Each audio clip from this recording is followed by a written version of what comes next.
या पहिल्या अधिवेशनाची सुरुवात वंदे मातरम या गीतानेच कॉन्स्टिट्यूएंट असेंब्लीने केली। हे संविधानिक मूल्य आम्ही आमच्याकरता ठरवले, आम्ही आम्हाला अर्पण केलेले आहेत आणि म्हणून हे संवैधानिक मूल्य जोपासण्याची जबाबदारी आज आमची आहे, ही आपली जबाबदारी आहे। भारतीय मूल्य सांगणारी आरेखने महाभारत, रामायण, भगवान गौतम बुद्ध, भगवान महावीर, धर्मचक्र, छत्रपती शिवाजी महाराज हे सगळे आमच्या संविधानाच्या मूळ प्रतीमध्ये त्या ठिकाणी आढळतात। नारी सन्मानाकरता या संविधानाचा वापर करायचा आहे हे त्यातनं अभिप्रेत करण्यात आलेलं आहे। त्यावेळी नानाभाऊ या संविधानावर आपण अविश्वास दाखवतो, कारण या संविधानाने त्या संस्था तयार केलेल्या आहेत आणि इतक्या बळकट तयार केलेल्या आहेत। डॉक्टर बाबासाहेब आंबेडकर म्हणतात, मला सगळ्यात जास्त प्रिय मूलभूत अधिकार आहे, ते मूलभूत अधिकार सस्पेंड केले, अभिव्यक्तीचं स्वातंत्र्य समाप्त केलं, माध्यमांवर सेन्सरशिप, पेपर काढायचा असेल तर कमिटीकडे जाऊन पेपर त्या ठिकाणी दाखवावा लागायचा तर पेपर काढता यायचा, एक पुस्तक लिहायचं असेल तर त्या ठिकाणी सेन्सर बोर्ड तयार झालं होतं। अशा प्रकारची व्यवस्था 1 लाख पेक्षा जास्त विरोधी पक्षाच्या लोकांना जेलमध्ये टाकलं होतं। हे तुम्ही ईडी आणि काय काय सांगता, 1 लाख पेक्षा जास्त। माझे वडील 2 वर्ष जेलमध्ये होते, आमच्या काकू शोभाताई 2 वर्ष जेलमध्ये होत्या, अनेक परिवार इथले असे आहेत की जे जेलमध्ये होते। पुणकर साहेब आमचे जेलमध्ये होते 2-2 वर्ष। त्याच वेळी खरं म्हणजे सुरेश भटांनी म्हटलं, उभा देश झाला आता एक बंदी शाळा, इथे देवकीचा पान्हा दुधाने जळाला, कसे पुण्य दुर्दैवी अरे कसे पाप भाग्यशाली, अरे पुन्हा एकदा आयुष्याच्या पेटवा मशाली। अध्यक्ष महोदय, भारतीय संविधानावर असं आहे, तुम्ही त्याचं मॅनेजमेंट करायला पाहिजे। तुम्ही मॅनेजमेंट करत नाही आणि विनाकारण मग इथे हंगामा करता, हे योग्य नाही आहे। नाही नाही नाही असं नाही आहे। 4:15ला माझं उत्तर सुरू होणार होतं, मला वरचे सभागृहात उत्तर द्यायचं आहे, मला उत्तर द्यायचं। राहू दे नानासाहेब, आता काय तुम्ही असं। अध्यक्ष महोदय, भारतीय संविधानाच्या अमृत महोत्सवी वर्षामध्ये संविधानाचा गौरव करण्याच्या निमित्ताने या सभागृहाने 2 दिवस भारतीय संविधानावर चर्चा घेतली। या चर्चेमध्ये सन्माननीय सदस्य श्री अमित साटमजी, भास्करराव जाधवजी, अर्जुन खोतकरजी, विजय वडेट्टीवारजी, छगन भुजबळजी, रोहित पवारजी, नारायण कुचेजी, सुनील प्रभूजी, शरददादा सोनवणे, रमेश बोरनारेजी, अमीन पटेलजी, राजकुमार बडोलेजी, सन्माननीय जितेंद्र आव्हाडजी, सचिन कल्याण शेट्टीजी, सिद्धार्थ खरातजी, संजय गायकवाडजी, हेमंत भोगलेजी, शेखर निकमजी, सन्माननीय श्री अतुल भातखळकरजी, बाबासाहेब देशमुखजी, सुधीरभाऊ मुनघंटीवारजी, जयंतराव पाटीलजी आणि आमचे मित्र नानाभाऊ पटोलेजी या सन्माननीय सदस्यांनी याच्यामध्ये सहभाग घेतला। संविधानाच्या निर्मितीबद्दल, त्याच्या प्रक्रियेबद्दल, संविधानातल्या तरतुदीबद्दल वेगवेगळ्या प्रकारच्या चर्चा देखील या ठिकाणी झाल्या, काही चांगल्या गोष्टी देखील सांगण्यात आल्या।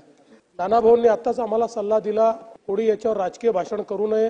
नानाभाऊंनी अर्ध भाषण राजकीयच केलं, पण आम्हाला सल्ला दिला की राजकीय भाषण करू नका, पण आम्ही कमीत कमी राजकीय भाषण याच्यावर करणार आहोत। फक्त काही उत्तरं थोडी द्यावी लागतील तेवढीच देणार, बाकी संविधानावरच मला बोलायचं आहे। खरं तर भारताचं संविधान मी असं म्हणेन की जगातलं सर्वात चांगलं संविधान आहे। या संविधानामुळेच आज भारताची प्रगती आपल्याला पाहायला मिळते। आपण जगातली 5वी सर्वात मोठी अर्थव्यवस्था झालो, लवकरच जगातली 3री सर्वात मोठी अर्थव्यवस्था होऊ। 2047 साली विकसित भारत आपल्याला पाहायला मिळेल। हे सर्व शक्य झालं ते केवळ आणि केवळ भारताच्या संविधानामुळे आणि संविधानाने जी व्यवस्था उभी केली त्यामुळे। आणि म्हणूनच या देशाचे प्रधानमंत्री माननीय नरेंद्र मोदीजी 2014 साली, 2019 साली, 2024 साली आपली शपथ घ्यायच्या आधी त्यांनी याच संविधानाची पूजा केली आणि सांगितलं की मला गीता, बायबल, कुराण या कुठल्याही धर्मग्रंथापेक्षा भारताचं सरकार चालवत असताना भारताची राज्यघटना ही अधिक महत्त्वाची आहे आणि त्या राज्यघटनेनुसारच या भारताचं सरकार मी चालवेल। आणि म्हणून आपण जर बघितलं तर खरं म्हणजे भारतीय संविधानाच्या या अमृत महोत्सवी वर्षामध्ये मी भारतीय संविधानालाही नमन करतो, संविधान सभेलाही नमन करतो आणि ज्यांचं सर्वाधिक कॉन्ट्रीब्युशन या संविधानाच्या निर्माणामध्ये आहे ते भारतरत्न डॉक्टर बाबासाहेब आंबेडकर यांना शतशः नमन करतो।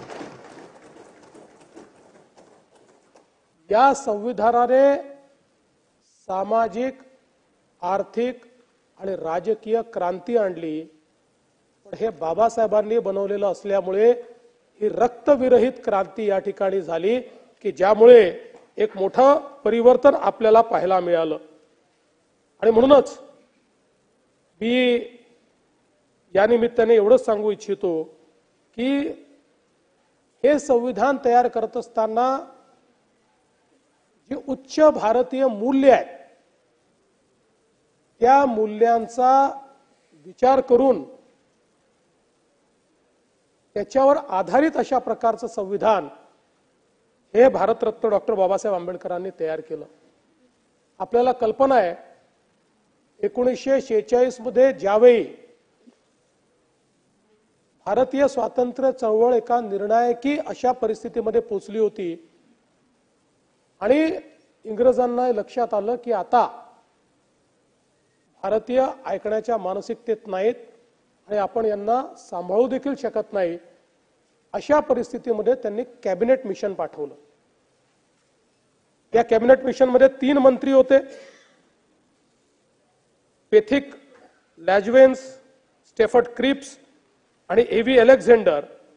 आणि या कॅबिनेट मिशनने इथे येऊन रिपोर्ट दिला आणि निर्णय घेतला की भारताला स्वतंत्र करायचं असेल तर स्वतंत्र भारताचं संविधान तयार करावं लागेल आणि त्यामुळे भारतीय नेतृत्वाशी चर्चा करून कॉन्स्टिट्यूएंट असेंब्ली म्हणजे संविधान सभा ही निर्माण करण्याचा निर्णय हा त्यावेळी घेण्यात आला। त्यापूर्वी आपल्याला माहिती आहे की गव्हर्नमेंट ऑफ इंडिया ऍक्ट 1935 1935 चा जो कायदा होता एक प्रकारचे संविधानच होतं, पण ते इंग्रजी राज्य चालवण्याकरता आणि ते राज्य चालवण्यात भारतीयांचा सहभाग असला पाहिजे अशा पद्धतीने तयार केलेलं ते संविधान होतं।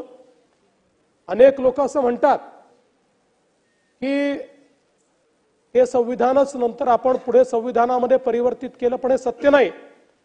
आपण जर बघितलं तर काळजीपूर्वक या संविधान सभेने एकेका आर्टिकलवर दिवस दिवस चर्चा केली आहे, एकेका शब्दावर चर्चा केली आहे आणि त्यानंतर त्याला स्वीकारलेलं आहे आणि म्हणून अतिशय बारीक बारीक गोष्टींचा विचार करून तयार केलेलं हे संविधान आहे। या संविधान सभेनं आपलं कामकाज 165 दिवस आणि 11 तास चालवलं। पहिली बैठक ही 9 डिसेंबर 1946 ला झाली आणि 24 जानेवारी 1950 रोजी शेवटची बैठक या संविधान सभेची झाली। खरं तर 26 नोव्हेंबर 1949 ला हे संविधान आपण एक प्रकारे स्वीकारलं आणि 26 जानेवारी 1950 ला संविधान आपण लागू केलं। जवळजवळ आपल्याला माहिती आहे की या सगळ्या प्रक्रियेमध्ये 3 वर्ष म्हणजे 3 वर्षाला काही दिवस कमी इतक्या कालावधीत हे सगळं काम त्या ठिकाणी चाललं होतं।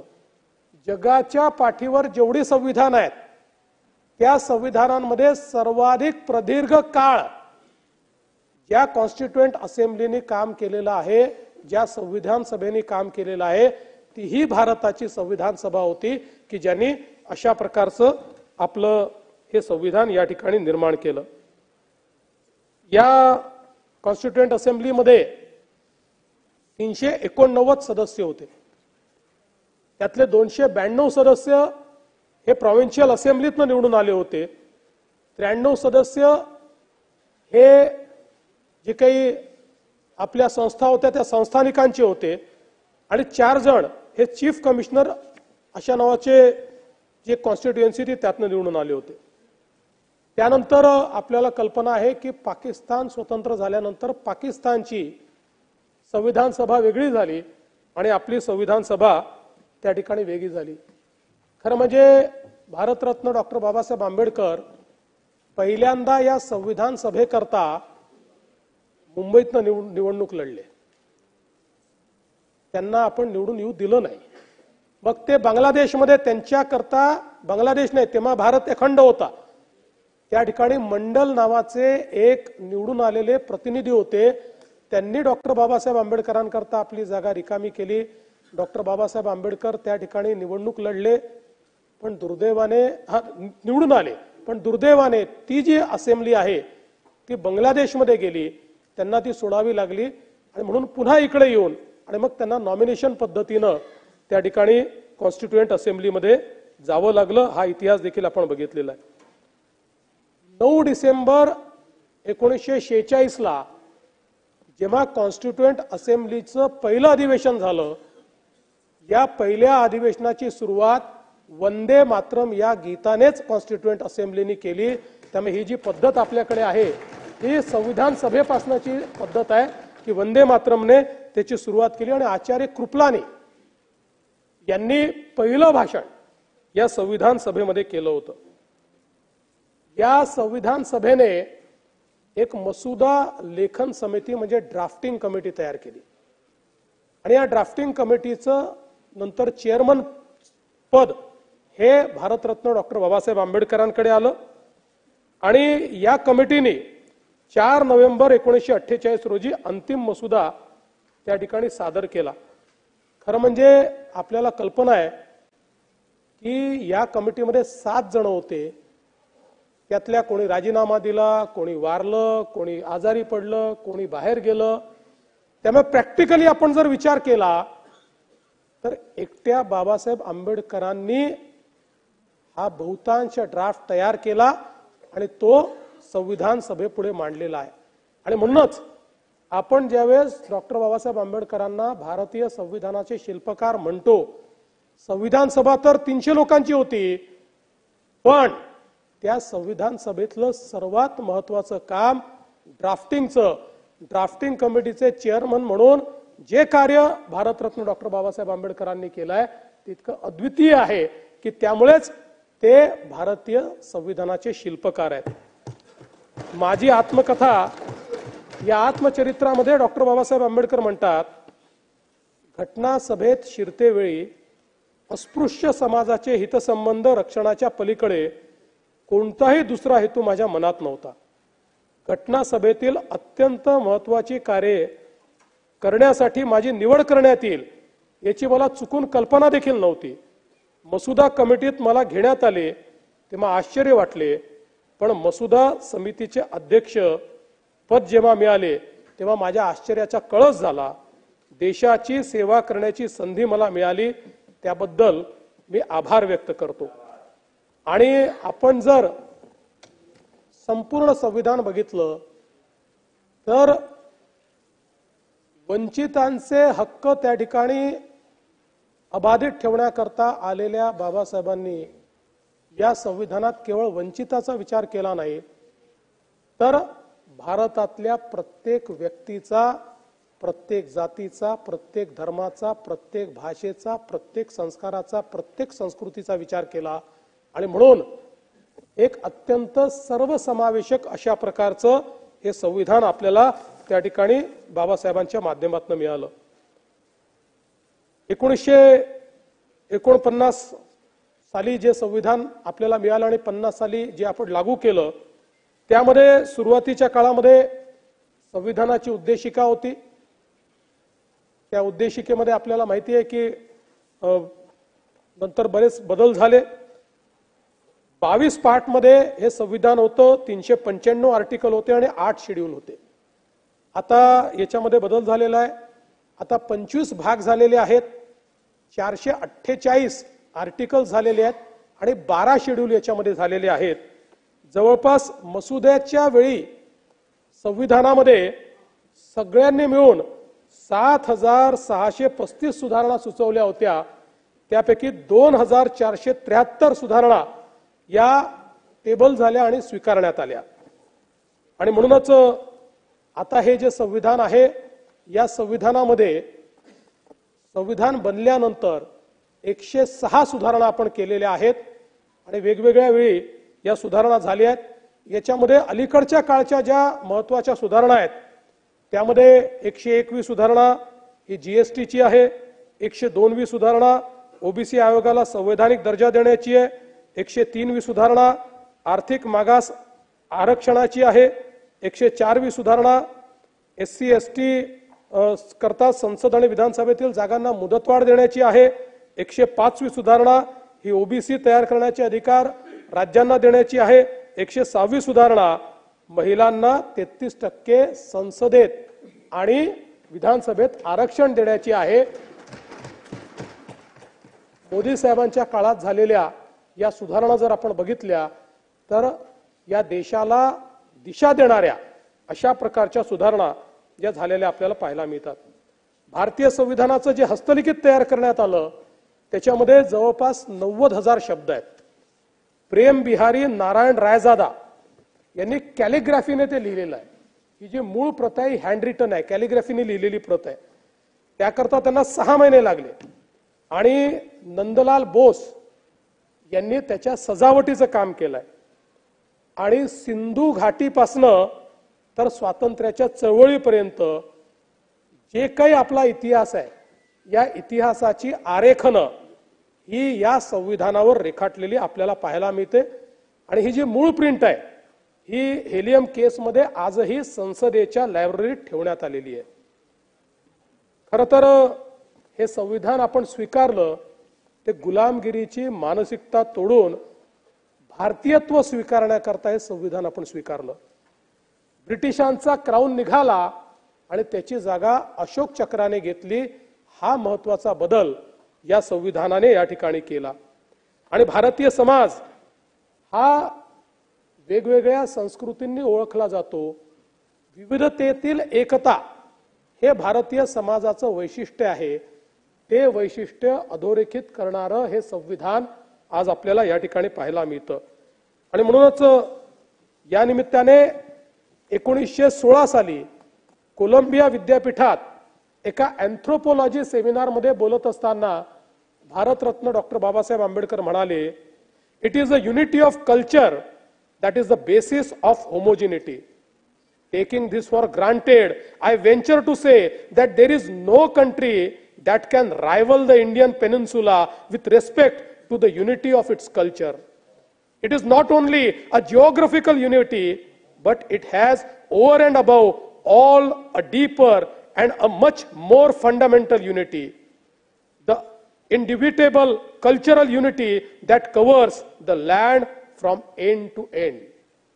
आणि मला असं वाटतं की ही जी भारताची एक क्षमता होती, ही जी एक सांस्कृतिक एकता होती, तीच सांस्कृतिक एकता भारतरत्न डॉक्टर बाबासाहेब आंबेडकरांनी विचारात घेऊन त्याला राजकीय एकतेमध्ये कसं परिवर्तित करता येईल हा प्रयत्न या संविधानाच्या माध्यमातून केलाय. आणि म्हणूनच मला असं वाटतं की या संविधानाची जी काही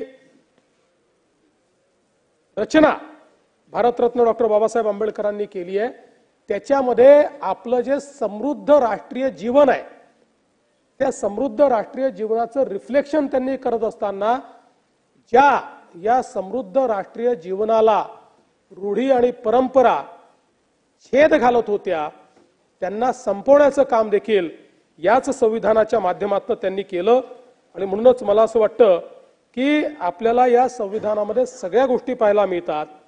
धर्मनिरपेक्षताही पाहायला मिळते आणि त्याच वेळी धार्मिक रीतिरिवाजांचं संरक्षणही याच्यामध्ये आपल्याला पाहायला मिळतं.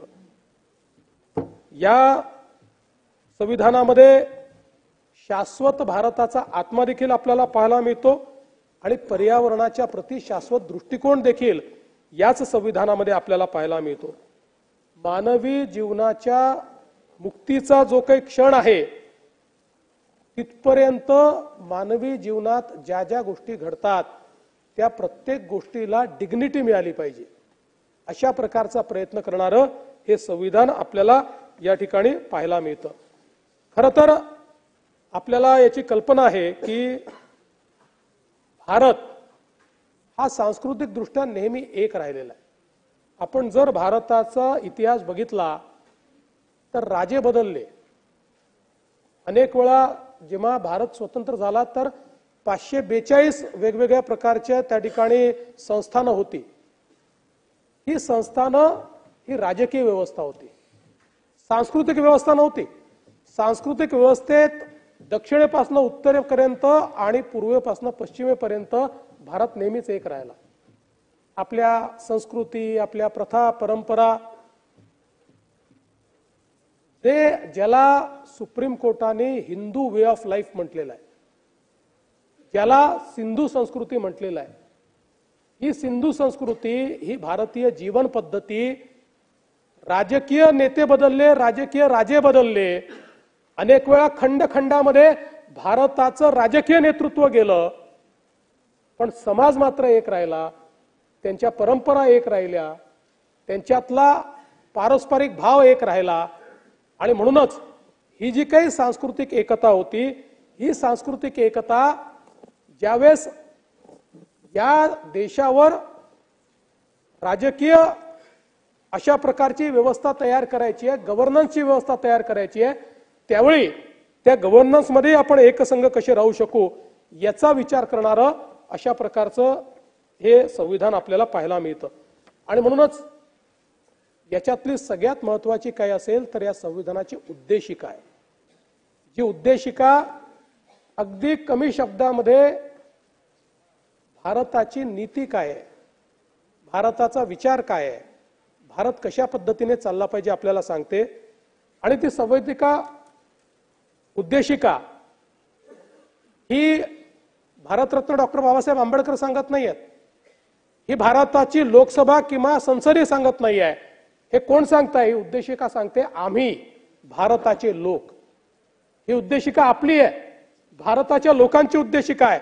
आम्ही भारताचे लोक, भारताचे एक सार्वभौम समाजवादी धर्मनिरपेक्ष लोकशाही गणराज्य घडवण्याचा व त्याच्या सर्व नागरिकास सामाजिक आर्थिक राजनैतिक न्याय, विचार, अभिव्यक्ती, विश्वास, श्रद्धा व उपासना यांचे स्वातंत्र्य, दर्जा आणि संधीची समानता निश्चितपणे प्राप्त करून देण्याचा आणि त्या सर्वांमध्ये व्यक्तीची प्रतिष्ठा व राष्ट्राची एकता व एकात्मता याचं आश्वासन देणारी बंधुता प्रवर्धित करण्याचा संकल्पपूर्वक निर्धार करून आमच्या संविधान सभेत 26 नोव्हेंबर 1949 रोजी याद्वारे हे संविधान अंगीकृत आणि अधिनियमित करून स्वतः प्रति अर्पण करतोय.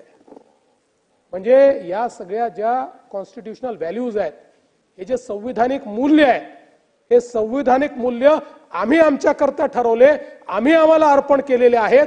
आणि म्हणून हे संवैधानिक मूल्य जोपासण्याची जबाबदारी आज आमची आहे, ही आपली जबाबदारी आहे. आज आपण बघा याच्यामध्ये व्हॅल्यूज कुठल्या आल्या? पाश्चिमात्य राष्ट्रातल्या व्हॅल्यूज नाही आहेत.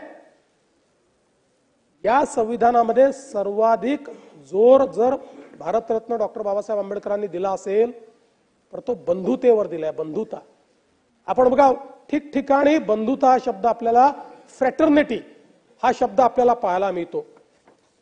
हे तत्वज्ञान कुठलं आहे? हे भगवान गौतम बुद्धांचं तत्वज्ञान आहे. गौतम बुद्धांच्या तत्वज्ञानामध्ये जी बंधुता सांगितलेली आहे किंवा सनातन विचारामध्ये जे वसुधैव कुटुंबकम सांगितलेला आहे, तो विचार खऱ्या अर्थानं या संविधानामध्ये आपल्याला त्या ठिकाणी पाहायला मिळतो. आणि म्हणूनच सर्वाधिक महत्व त्यांनी बंधुतेला या ठिकाणी दिलेलं आहे. पण त्याच वेळी न्याय, समानता, स्वातंत्र्य या सगळ्या गोष्टी हा खरा आपल्या संविधानाचा पाया आहे. प्रत्येक व्यक्तीची प्रतिष्ठा आणि सन्मान. समानता म्हणजे काय? संधीची समानता आहे. कुठल्याही व्यक्तीला जात, धर्म, पंथ याच्या आधारावर संधी मिळणार नाही. संधीची समानता या ठिकाणी त्यांनी दिली. आणि खऱ्या अर्थानं प्रत्येकाची डिग्निटी ही राहिली पाहिजे, अशा प्रकारचा प्रयत्न या संविधानाच्या माध्यमातून त्यांनी या ठिकाणी केल्याचं आपल्याला पाहायला मिळत आहे. आज खरं म्हणजे आपण जर बघितलं तर या ठिकाणी डॉक्टर बाबासाहेब आंबेडकर म्हणाले होते, मला या संविधानातून केवळ राजकीय लोकशाही नको आहे, तर सामाजिक आणि आर्थिक लोकशाही देखील या संविधानातून आली पाहिजे.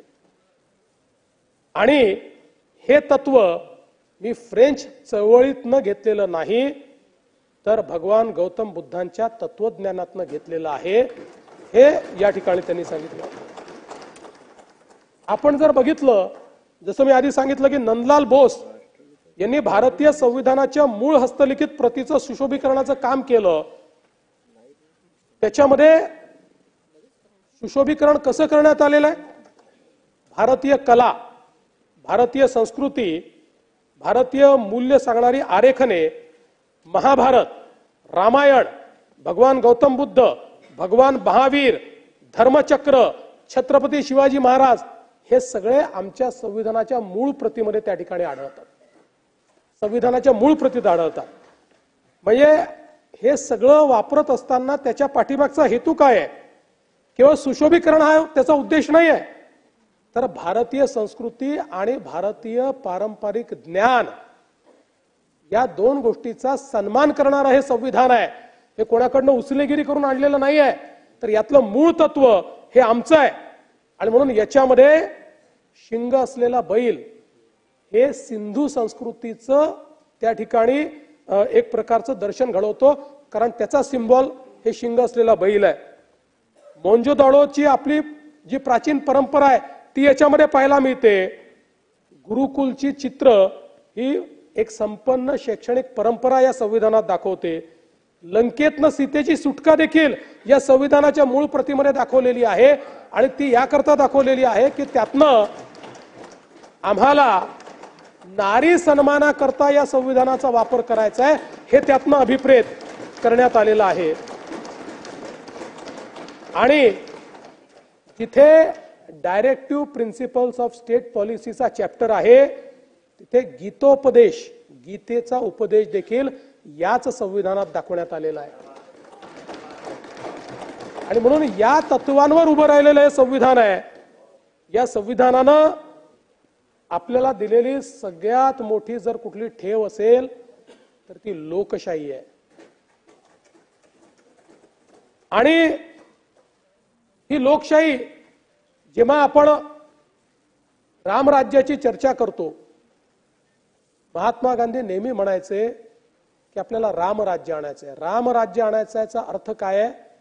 रामराज्य आणायचा अर्थ असा आहे, समाजातला शेवटचा जो व्यक्ती आहे त्या शेवटच्या व्यक्तीचंही राजा जेव्हा ऐकतो, राजा जेव्हा भेदभाव करत नाही, त्याला रामराज्य म्हणतात. समाजातल्या प्रत्येक व्यक्तीला समानतेने जगवतो, त्याला रामराज्य म्हणतात. समाजातल्या छोट्या छोट्या लोकांना एकत्रित करून त्यांच्यातलं पौरुष जागृत करून जेव्हा त्यांना शक्ती राजा देतो, त्याला रामराज्य म्हणतात. ते रामराज्य. आणि खरं म्हणजे अनेक लोक लोकशाही सांगतात, इकडनं आली तिकडनं आली, पण ही लोकशाही या भारतातलीच, या भारतामध्ये कुठल्याही देशापेक्षा आधी लोकशाही होती. आपल्याला माहितीये की महात्मा बसवण्णा यांनी जो अनुभव मंटपम या ठिकाणी सुरू केला होता, ते लोकशाहीचं प्रतीक होतं. आमच्या अगदी पाटलीपुत्रामध्ये देखील त्या काळामध्ये आपल्याला लोकशाहीची गणराज्य त्या ठिकाणी दिसतात. त्यामुळे ही लोकशाही भारतरत्न डॉक्टर बाबासाहेब आंबेडकरांनी या ठिकाणी आणली. आणि त्याच्यावर ते काय म्हणतात? It is not that the India did not know what democracy is. There was a time when India was studded with republics, and even where there were monarchies, they were either elected or limited. They were never absolute. It is not that India did not know parliaments or parliamentary procedures. A study of Buddhist Bhikshu Sanghas discloses that not only there were parliaments for the Sanghas, but the Sanghas knew and observed all the rules of parliamentary procedures known to the modern times. They had rules regarding sitting arrangements, rules regarding motions of resolution, quorum, whip, counting of votes, voting by ballot, censure motion, regularization, res judicata, etc. Although these rules of parliamentary procedures were applied by the Buddha to the meetings of the Sangha as he must have borrowed these rules from the political assemblies functioning in our country at that time. त्यामुळे या संविधानातली तत्व ही भारतीयच तत्व आहेत. कारण अनेक लोक सांगतात आणि काही लोक तर अगदी सहज म्हणतात की हे भारताचं संविधान 10-20 देशाच्या संविधानातलं बॉरो केलेलं संविधान नाही, हे पूर्णपणे शुद्ध भारतीय तत्वांवर तयार केलेलं संविधान आहे. संविधान सभेमध्ये जेव्हा भारताच्या ध्वजासंदर्भात चर्चा सुरू होती तेव्हा एस राधाकृष्णन म्हणाले, आपण जोवर सद्गुणांवर चालत नाही तोवर आपण पवित्रतेचे ध्येय साध्य करू शकत नाही किंवा सत्यही गाठू शकत नाही. अशोक चक्र हे कायद्याचे चक्र आहे, ते धर्माचे चक्र आहे. सत्य गाठायचे असेल तर धर्माच्या वाटेनेच जावे लागेल. त्यामुळे या ध्वजाखाली जो काम करेल, सत्य आणि धर्म त्याचे आचरणाचे तत्व असले पाहिजे. धर्म हे सातत्याने पुढे जाणारे गतिमान असे चक्र आहे. यापूर्वीच्या काळात आपल्याला जो त्रास सहन करावा लागला तो बदलांना प्रतिकार केल्यामुळे आपल्या पुढे अनेक आव्हानं आहेत. काळाच्या बरोबरीने चालण्याचे धैर्य आपण दाखवले नाही तर आपण मागे राहू.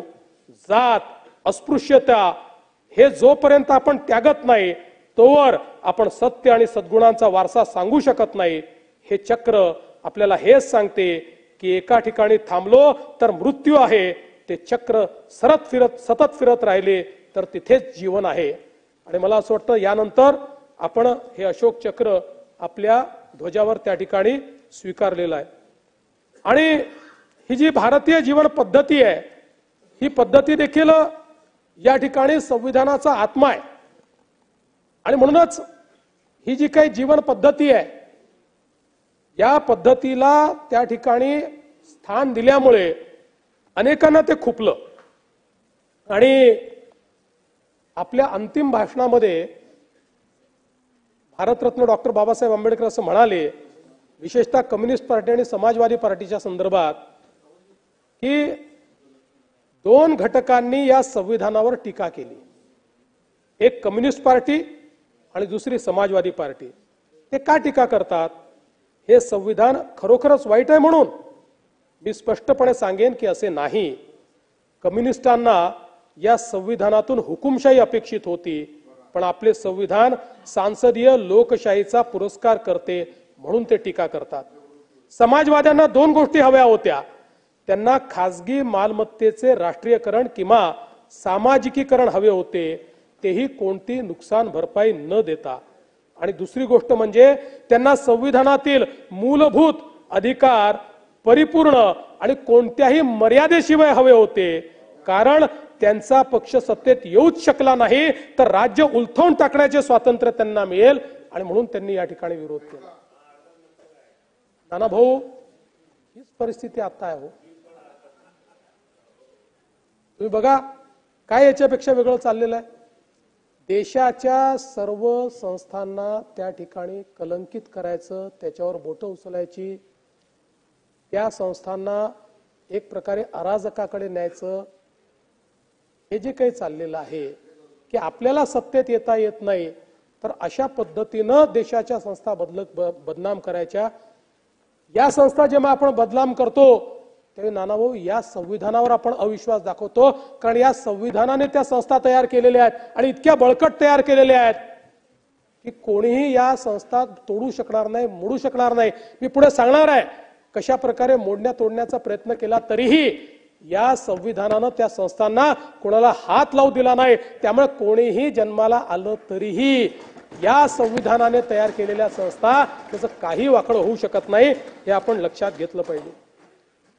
खरं म्हणजे या संविधानामध्ये महत्वाच्या गोष्टी काय आहेत तर त्याच्यामध्ये या संविधानाने आणि जे भारतरत्न डॉक्टर बाबासाहेब आंबेडकरांना सर्वाधिक प्रिय या संविधानातलं जर काही असेल तर मूलभूत हक्क. हे जे मूलभूत हक्क आपल्याला देण्यात आलेले आहेत, वारंवार आपल्या भाषणामध्ये ते उल्लेख करतात या मूलभूत हक्कांचा. आणि म्हणून हे जे मूलभूत हक्क आहे, मी सगळ्या हक्कांमध्ये जाणार नाही, पण आर्टिकल 14 कायद्यासमोर समानता. आर्टिकल 15 धर्म, जात, लिंग किंवा जन्मस्थान यावरून भेदभाव करता येणार नाही. आर्टिकल 16 सार्वजनिक सेवा योजनांच्या बाबतीत समान संधी. आर्टिकल 19 अभिव्यक्तीचे स्वातंत्र्य. आता आपण जर बघितलं तर भारतरत्न डॉक्टर बाबासाहेब आंबेडकरांनी 15 मध्ये आर्टिकल 15 मध्ये धर्म, जात, लिंग किंवा जन्मस्थान यावरून भेदभाव करता येणार नाही असं सांगितलं. पण त्याच्या सब आर्टिकल मध्ये 15.4 आणि 15.5 मध्ये त्यांनी काय सांगितलं? त्यांनी सांगितलं की एखादा समाज जर मागे राहिला असेल तर त्या समाजाकरता त्याला पुढे आणण्याकरता शैक्षणिक आरक्षण देण्याची तरतूद ही भारतरत्न डॉक्टर बाबासाहेब आंबेडकरांनी याच्यामध्ये ठेवली. याचं कारण काय आहे? संधीची समानता आपण ज्यावेळेस म्हणतो, या आपल्या संविधानाने आपल्याला संधीची समानता दिली. संधीची समानता आपण म्हणतो याचा अर्थ काय आहे? याचा अर्थ ज्यांच्यावर वर्षानुवर्ष अन्याय झाला आहे, ज्यांना कुठल्याही प्रकारचे त्या ठिकाणी लाभ मिळालेले नाहीत, त्यांना वर्षानुवर्ष जे सोन्याचा चमचा घेऊन जन्माला आले आहेत त्यांच्या समोर पहिल्याच दिवशी कॉम्पिटिशन करायला लावली तरी अनफेअर कॉम्पिटिशन असेल. संधीची समानतेचा अर्थ असतो लेवल प्लेइंग फील्ड. सगळ्यांना समान दर्जाला आणून मग त्यांच्यात कॉम्पिटिशन करणं. आणि म्हणून डॉक्टर बाबासाहेब आंबेडकरांनी सांगितलं अफर्मेटिव्ह ऍक्शन. त्याचा अर्थ असा आहे की जोपर्यंत विषमता आहे तोपर्यंत अशा प्रकारे स्पेशल प्रोव्हिजन आपल्याला द्यावी लागेल. आणि हे करताना देखील अतिशय लॉजिकल अशा प्रकारचा विचार त्या ठिकाणी करण्यात आला. सामाजिक, शैक्षणिक, आर्थिक आणि सांस्कृतिक असे 4 मागासले पण ठरवले. आणि मग पहिला नंबर कोणाला? तर ज्यांना सामाजिक दृष्ट्या त्या ठिकाणी जे प्रताडित झाले आहेत किंवा सामाजिक दृष्ट्या जे मागास राहिले, मग आर्थिक दृष्ट्या, शैक्षणिक दृष्ट्या जे मागास राहिले, सांस्कृतिक दृष्ट्या जे मागास राहिले आणि शेवटी आर्थिक दृष्ट्या जे मागास राहिले. आणि मग या 4 मुद्द्यांवर ज्यांना 4ही मुद्दे त्या ठिकाणी लागू पडले ते आमच्या देशातले अनुसूचित जातीचे लोक झाले, अनुसूचित जमातीचे लोक झाले आणि त्यांना पहिलं आरक्षण मिळालं. आणि म्हणून आपण जर बघितलं तर SC STचं आरक्षण, OBCचं आरक्षण आणि EWSचं आरक्षण याची निकष ठरवताना या ज्या 4 टेस्ट आहेत, या 4 टेस्टमध्ये जे क्वालिफाय झाले त्यांनाच ते आरक्षण या ठिकाणी दिलेलं आहे. आणि अशाच प्रकारे जे काही आपलं आर्टिकल 16 आहे त्या आर्टिकल 16च्या 16.4 मध्ये हेच तत्व वापरून भारतरत्न डॉक्टर बाबासाहेब आंबेडकरांनी नोकऱ्यांमधलं आरक्षण दिलं. आणि म्हणूनच हे देत असताना त्यांनी हे जे अपवाद केले हे परमनंट नाही केले. त्यांनी सांगितलं की 50 वर्षाकरता हे आरक्षण आम्ही ठेवतो. त्यावेळेस त्यांना अशी अपेक्षा होती की 50 वर्षामध्ये हा देश आपली विषमता संपवू शकेल. दुर्दैवाने आमच्या समाज व्यवस्थेने ती 50 वर्षात विषमता संपवली नाही.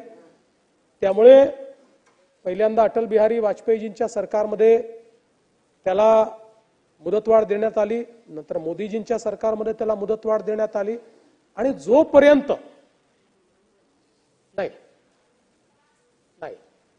जोपर्यंत ही विषमता आहे तोपर्यंत आम्ही संधीची समानता हा जो काही आमचं संवैधानिक मूल्य आहे त्या मूल्याप्रती सगळे समान स्तरावर येऊ शकत नाही. आणि म्हणून तोपर्यंत हे आरक्षण कायमच ठेवावं लागेल हे देखील या निमित्ताने आपण सगळ्यांनी मान्य केलं पाहिजे. आर्टिकल 19 मध्ये अभिव्यक्तीचं स्वातंत्र्य दिलंय.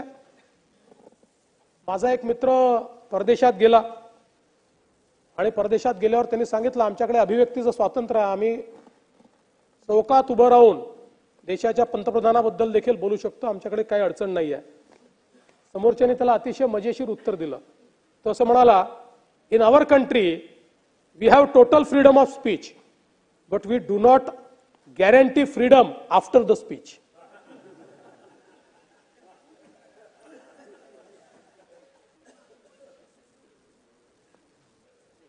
याच्या खालोखाल, मूलभूत हक्काच्या खालोखाल महत्वाचं जर या संविधानात काही असेल तर directive principles of state policy, राज्य धोरणाची मार्गदर्शक तत्व.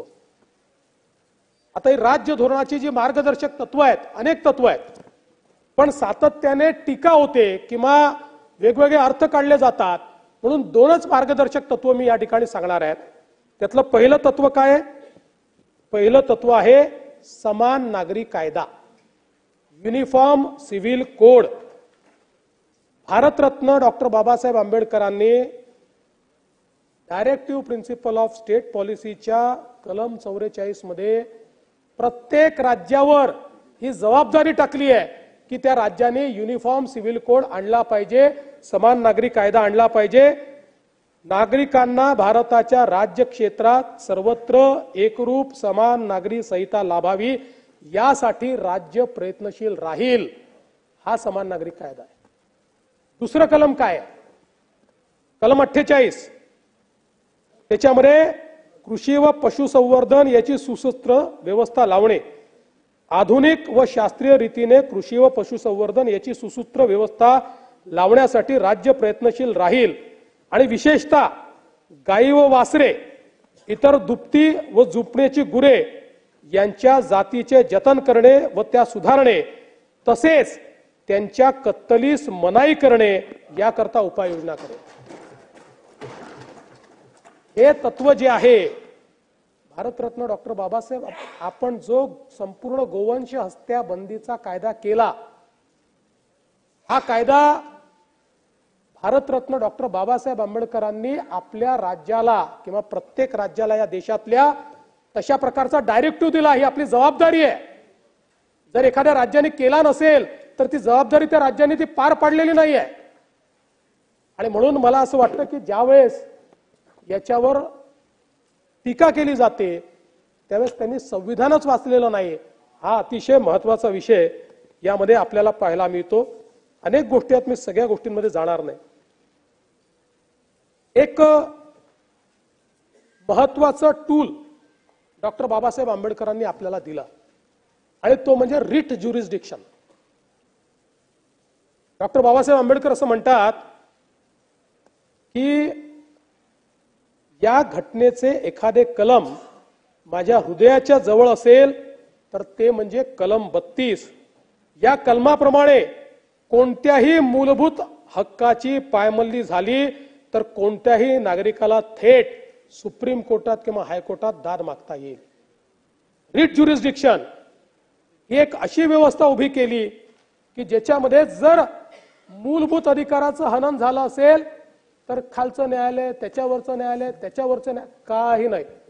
थेट आर्टिकल 32 ने सुप्रीम कोर्टात आणि आर्टिकल 226 ने हायकोर्टामध्ये रिट पिटिशन करता येते. रिट ज्युरिस्डिक्शन एक अशी व्यवस्था केली की ज्या व्यवस्थेमुळे मूलभूत हक्कांची पायमल्ली झाली तर तात्काळ आपल्याला न्याय मिळवता येतो.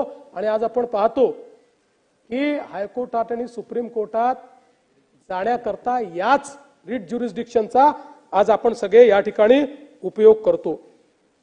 यासोबत या संविधानामध्ये मूलभूत कर्तव्य देखील सांगितलेली आहेत. अर्थात ती मूळ संविधानामध्ये नव्हती. ती मूलभूत कर्तव्य जी आहेत ती इमर्जन्सीच्या काळामध्ये त्याच्यात अंतर्भूत केली, पण ती चांगली आहेत, पण ती टूथलेस आहेत. त्याच्याकरता ती मूलभूत कर्तव्य ही पार पाडली नाहीत तरी त्याला कुठला रिकोर्स नाही आहे. आणि मुळातच या संविधानाने आपल्या देशामध्ये संघराज्य प्रणाली ही स्वीकारलेली आहे. आपण एक कॉसाय ज्युडिशियल फेडरेशन आहोत. कॉसाय ज्युडिशियल फेडरेशन याच्यामध्ये एक सेंट्रल गव्हर्नमेंट आहे, दुसरं स्टेट गव्हर्नमेंट आहे. पण आपल्या फेडरेशन मध्ये डॉक्टर बाबासाहेब आंबेडकरांनी सांगितलं की आमची सांस्कृतिक एकता आहे, त्यामुळे एखाद्या रशियन फेडरेशन सारखं आमची शक्ल नाही होऊ शकत. आमच्या कुठल्या फेडरेशनला त्या ठिकाणी देशातनं बाहेर निघण्याचा अधिकार नाही आहे. राज्याला त्यांचे अधिकार आहेत, केंद्राला त्यांचे अधिकार आहेत, पण ते अधिकार असताना आम्ही सगळे एकसंघ आहोत आणि म्हणून युनिटी अँड इंटिग्रिटी याच्यावर अधिक अशा प्रकारची त्यांनी भर दिलाय. आणि मग ही रचना इतकी सुंदर केली आहे. देशाला राष्ट्रपती आहेत, राष्ट्रपती हे देशाचे प्रमुख ठेवलेले आहेत, पण राष्ट्रपतींना सल्ला देण्याकरता मंत्री परिषद तयार केलेली आहे. म्हणजे प्रधानमंत्री आणि मंत्री परिषद जो सल्ला देईल त्या सल्ल्याप्रमाणे देशाचा कारभार राष्ट्रपती चालवतील. त्यामुळे देशाचा कारभार राष्ट्रपतींच्या नावाने चालतो, प्रधानमंत्र्यांच्या नाही, आणि राज्याचा कारभार राज्यपालांच्या नावाने चालतो, मुख्यमंत्र्याच्या नाही. अशा प्रकारची व्यवस्था या ठिकाणी केली आहे. आणि एक्झिक्युटिव्ह म्हणजे कार्यपालिका ही मंत्री परिषद आहे, ते आपले IAS अधिकारी नाही आहेत. मंत्री परिषद जी आहे तिला कार्यपालिकेचा दर्जा आहे. न्यायपालिका, कार्यपालिका आणि अर्थातच संसद अशा प्रकारचे 3 पिलर हे या ठिकाणी तयार केले. आणि चौथा अदृश्य पिलर आहे जो संविधानात नाही आहे, पण आमची माध्यमं हा चौथा अदृश्य पिलर आहे. हे 3 पिलर या ठिकाणी डॉक्टर बाबासाहेब आंबेडकरांनी या माध्यमातून तयार केले. आणि याची रचना इतकी चांगली केलेली आहे की याच्यामध्ये आपण जर बघितलं तर doctrine of separation of power वापरलेला आहे. याचा अर्थ काय आहे तर तिघांचेही पॉवर वेगळे केलेले आहेत. ते पॉवर कार्यपालिकेचे वेगळे आहेत, न्यायपालिकेचे वेगळे आहेत आणि आपल्या विधिपालिकेचे म्हणजे संसदेचे वेगळे आहेत. पण चेक अँड बॅलन्स देखील ठेवलेला आहे. त्यामुळे कोणीही या ठिकाणी अनिर्बद्ध होऊ शकत नाही अशा प्रकारचं अंकुश तयार केलेला आहे. राज्य कारभार चालवण्याची जबाबदारी मंत्रिमंडळाची आहे, पण त्याच्यावर अंकुश ठेवण्याकरता संसद तयार करण्यात आलेली आहे. त्यामुळे मंत्रिमंडळी निरंकुश काम नाही करू शकत. त्यांना संसदेसमोर जाऊन मान्यता घेऊनच कारभार करावा लागतो, मान्यता घेऊनच कायदे करावे लागतात, मान्यता घेऊनच बजेट करावं लागतं. त्यामुळे कार्यपालिकेवर विधिपालिकेचा त्या ठिकाणी अंकुश केलेला आहे. विधिपालिकेने केलेला कायदा हा जर अयोग्य असेल तर तो कायदा त्या ठिकाणी असंवैधानिक ठरवण्याची शक्ती ही न्यायपालिकेला दिलेली आहे. त्यामुळे एकीकडे सगळ्यांना सेपरेट ठेवलं असलं तरी देखील एक फार चांगली चेक अँड बॅलन्स अशा प्रकारची ही व्यवस्था ठेवली आहे. न्यायपालिका देखील तयार करत असताना आपल्याकडे डॉक्ट्रिन ऑफ स्टेअर डिसायसिस वापरलेला आहे की ज्याच्यामध्ये न्यायपालिकेमध्ये खालच्या न्यायालयाने त्याच्या वरच्या न्यायालयाने दिलेला जो न्याय असेल, जो निवाडा असेल, त्या निवाड्याच्या अनुरूप निवाडा दिला पाहिजे. आणि म्हणूनच आपण सुप्रीम कोर्टाच्या हायकोर्टाच्या केसेस ज्यावेळेस साईट करतो, सुप्रीम कोर्टाने एखादा निवाडा दिला, देशभरातल्या हायकोर्टांना त्या निवाड्यापेक्षा वेगळा निवाडा देता येत नाही. हायकोर्टाने जर निर्णय दिला तर त्याच्या खालचे जे कोर्ट्स आहेत त्यांना हायकोर्टाने दिलेल्या निवाड्यापेक्षा वेगळा निवाडा देता येत नाही. आणि म्हणून या माध्यमातून एक सूत्रता या न्याय व्यवस्थेत आणण्याचं काम या संविधानाच्या माध्यमातून अतिशय सुंदर त्या ठिकाणी डॉक्टर बाबासाहेब आंबेडकरांनी केलं. आणि म्हणूनच या संपूर्ण व्यवस्थेमध्ये अतिशय चांगल्या प्रकारे प्रत्येकाचे पॉवर्स जे आहेत ते डिफाईन केले. आणि यासोबत पंचायती, नगरपालिका, सहकारी संस्था या सगळ्यांना या संविधानाने जागा दिली. नव्हे तर या ठिकाणी त्यांना एक प्रकारे महत्त्व देण्याचं काम या संविधानाच्या माध्यमातून केलेलं आहे.